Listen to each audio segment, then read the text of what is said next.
Hello student, मैं हूं M हक और आप देख रहे हैं biology point, A satellite of science एक अंगरसराय। और आज आपके लिए class 12 biology chapter number 3 human reproduction lecture number 9 में जो टॉपिक लेकर के आए हैं वो है स्पर्म के बारे में। और स्पर्म को मिस्टर स्पर्म भी कहा जा सकता है, ठीक है, क्योंकि ये मेल के टेस्टिस के सेमिनिफेरस ट्यूब्यूल्स में बनता है। स्पर्म के स्ट्रक्चर के बारे में बात किया जाए तो स्पर्म का साइंटिफिक नेम स्पर्मेटोजूल होता है और इसे एनिमल सीड कहते हैं।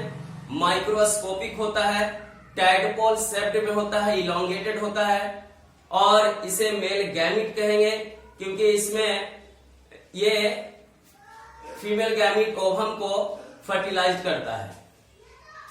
इसमें क्रोमोसोम का जो संख्या है वो 23 होता है क्योंकि ये हेप्लॉइड स्ट्रक्चर है। एन का मतलब होता है क्रोमोसोम का जो सेट है वो हाफ है यहाँ पे।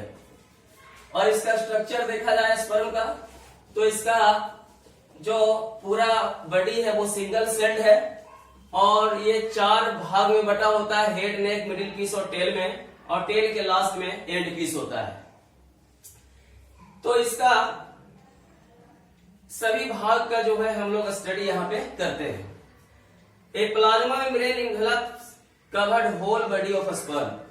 जो स्पर्म है वो बाहर से प्लाज्मा मेम्ब्रेन से घिरा है और इसमें कोई और लेयर नहीं होता है, जबकि ओवम में कई लेयर्स होते हैं। Sperm smallest cell in male body है, मेल का बॉडी में ही सबसे छोटी कोशिका है। इसका 4 पार्ट है स्पर्म का, हेड, नेक, मिडिल पीस, टेल। हेड में देख रहे हैं कि हेड में 2 भाग है, एक्रोसोम और हेप्लॉइड न्यूक्लियस।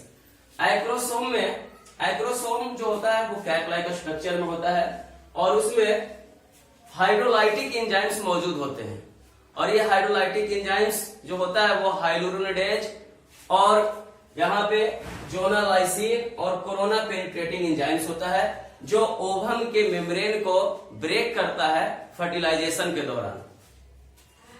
इसके बाद हम लोग देख रहे हैं हेड का एक्रोसोम में एंजाइम्स का इंफॉर्मेशन के बाद जो सेकेंड भाग है वो न्यूक्लियस है और न्यूक्लियस में 23 क्रोमोसोम होता है जिसमें सीमेन के अंदर जो स्पर्म 50% होते हैं वो 22+X क्रोमोसोम और 50% स्पर्म जो होते हैं वो 22+Y क्रोमोसोम वाले होते हैं और उस क्रोमोसोम में फादर का जेनेटिक इंफॉर्मेशन मौजूद होता है। नेक रीजन में 2 सेंट्रियोल होता है जिसे प्रॉक्सिमल सेंट्रियोल और डिस्टल सेंट्रियोल कहते हैं। प्रॉक्सिमल सेंट्रियोल में माइक्रोट्यूब्यूल्स का अरेंजमेंट 9+0 होता है और ये प्रॉक्सिमल सेंट्रियोल नेक रीजन में ऊपर भाग में होता है, अपर पोर्शन में होता है। Towards the nucleus इंटर्स in the ovum with nucleus. क्योंकि जब स्पर्म ओवम को फर्टिलाइज कर रहा होता है तो स्पर्म का न्यूक्लियस और प्रॉक्सिमल सेंट्रियोल ही प्रवेश करता है, बाकी सब भाग प्रवेश नहीं करता है। और ये जो प्रॉक्सिमल सेंट्रियोल है इसका फंक्शन ये है कि जाइगोट में ये फर्स्ट क्लीवेज को कंप्लीट करता है। डिस्टल सेंट्रियोल नीचे वाला भाग है जो एक्सोनीम बनाता है।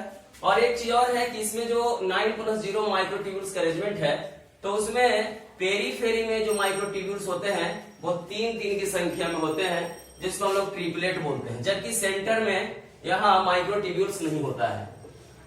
डिस्टल सेंट्रियोल में 9+2 माइक्रोट्यूब्यूल्स का अरेंजमेंट होता है और ये lower portion of neck region है और ये एक्सियल फिलामेंट बनाता है और इसमें माइक्रोट्यूब्यूल्स का अरेंजमेंट जो है पेरीफेरी में डबलेट की संख्या में 9 माइक्रोट्यूब्यूल्स होते हैं पेयर्ड और 2 जो होते हैं वो सेंटर में होते हैं, ठीक है, माइक्रोट्यूब्यूल्स। इसलिए इसको बोलते हैं 9+2 अरेंजमेंट। मिडिल पीस देखा जाए तो लॉन्ग है, ब्रॉड पार्ट ऑफ स्पर्म है विथ फिलामेंटस माइटोकॉन्ड्रिया। यहाँ माइटोकॉन्ड्रिया जो है वो काफी संख्या में होता है, वो आपस में जुड़ करके एक हेलिकल स्ट्रक्चर बनाता है जो एक्सोनीम को स्पाइरली बांधे रखता है, तो इसलिए इसको हम निवेद कर्ण भी बोलते हैं।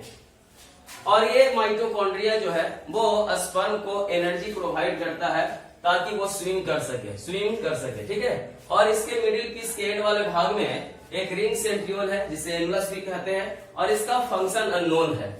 उसके बाद टेल को देखा जाए तो टेल एक्सियल फिलामेंट सराउंड होता है बाय 3 लेयर्स ऑफ साइटोप्लाज्म जो स्पर्म को मूवमेंट में हेल्प करता है, टेल जो है। अब कुछ नोट देख रहे हैं जो बहुत इंपॉर्टेंट है। सिंगल एजाकुलेशन सीमेन जो रिलीज होता है वेजाइना के अंदर वो 2 से 5 ml रिलीज होता है। उसमें स्पर्म का संख्या 200 से 300 मिलियन होता है। 60% स्पर्म नॉर्मल सेपन साइज का होता है और 40% जो होता है विवोरस मोटिलिटी का होता है। 50% sperm 22+X, 50% sperm 22+Y chromosome वाले होते हैं। Per day 400 million sperm form in the testis. जो टेस्टिस है उसमें 400 million sperm per day spermatogenesis के द्वारा बनता है। नंबर ऑफ स्पर्म इन पर ml जो होता है वो 20 से 150 मिलियन के आसपास होता है। और पीएच वैल्यू सीमेन का देखा जाए तो 7.3 से 7.5 यानी स्लाइटली अल्कालाइन है।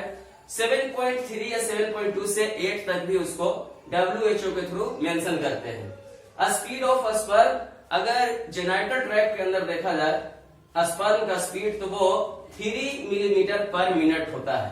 ठीक है, तो ये हमारा स्पर्म से रिलेटेड इंफॉर्मेशन है। बाकी हम लोग नेक्स्ट टॉपिक को लेकर के नेक्स्ट लेक्चर में मिलेंगे। तब तक के लिए थैंक यू, धन्यवाद। ओके।